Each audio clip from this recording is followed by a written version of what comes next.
ఒక సాఫ్ట్వేర్ భార్యాభర్తలు ఇద్దరు ప్రేమించి పెళ్లి చేసుకున్నారు. పెళ్ళైన 3వ రోజు నైట్ డిన్నర్ పెట్టుకున్నారు స్పెషల్గా.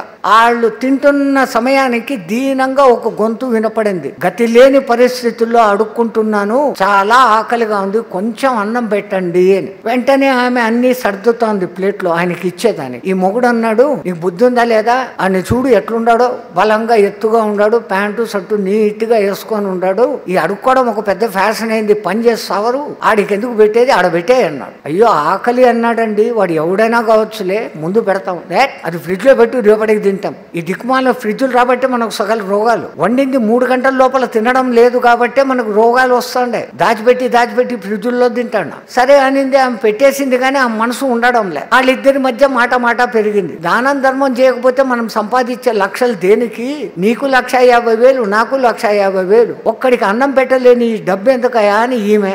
కూడబెట్టాలా, రేపొద్దున మన కొడుకులు వస్తారు, మనవాళ్ళు వస్తారు, కూడబెట్టాలా. పెడతావు ఏ పొద్దో రోజు ఇక్కడనే వదిలిపెట్టి పోతావు. ఆ సంగతి తెల్లేవాడికి. ఈ మాట పెరిగిపోయింది. పొద్దున్నే లేచాక ఇద్దరు విడాకులు తీసుకున్నారు.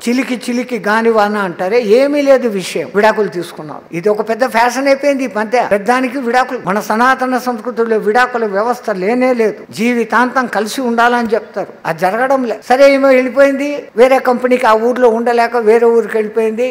ఇంకా పెద్ద ఉద్యోగం, 2 లక్షల ఉద్యోగంలో చేరింది. 6 నెలలు హ్యాపీగా గడిచినాయి. 6 నెలలు అయినాక ఆ కంపెనీకి సీఈఓగా ఒకడు వచ్చాడు, యంగ్ మ్యాన్. ఆమెకు ఈమెకు ఇద్దరి మధ్య కొంచెం అనుబంధం కలిసింది. ఆమె తన గురించి చెప్పింది, నాకు ఇంతకు ముందే పెళ్ళైంది, ఆ మొగుడు సరైన బుద్ధి లేనోడు కాదు, డబ్బులు ఉండేగాని దానా ధర్మాలు చేయడు, డబ్బులు ఉండేగాని పూజా పునస్కారాలు చేయడు, కనీసం వాడి కోసం వాడు బాగుండేదానికి వాడు కనుక్కునే ధ్యానం కూడా చేయడు. ఆ 3 రోజుల్లోనే వాడి బతుకు తెలిసిపోయింది, విడాకులు ఇచ్చాను అనింది. మళ్ళీ ఏం చేస్తావు అంటే, నిన్ను పెళ్లి చేసుకుంటాను అనింది. ఓకే నాకు కూడా ఇష్టము అన్నాడు. ఇద్దరు పెళ్లి చేసుకున్నారు. వాళ్ళు కూడా 3వ దినం భోజనం చేస్తా అంటే మళ్ళీ దీనంగా ఒక గొంతు వినపడింది, అమ్మా చాలా ఆకలి అవుతుంది, అన్నం పెట్టండి అని. ఆ మొగుడు అన్నాడు, మనం కావాలంటే మళ్ళా వండుకొని తినొచ్చు, ఈ వేడి పదార్థాలు అన్ని నీది నాది కలిపి పెట్టు, వాడు ఎంత ఆకలిగా ఉన్నాడో మన ఇద్దరిది కలిపి తిని వాడు తృప్తిగా ఉంటాడు అన్నాడు. ఆమె అనుకునింది, ఆహా ఆ మొగుడుగాడు అట్లా, ఈ మొగుడుగాడు ఇట్లా అని మొత్తంగా ప్లేట్ తీసుకొని పోయి బయటికి పోయింది. ఆయనకి ఏసి లోపలికి వచ్చి లబ్బమని ఏడుస్తా కూర్చుంది. అదెందుకు ఏడుస్తాండావు అంటే,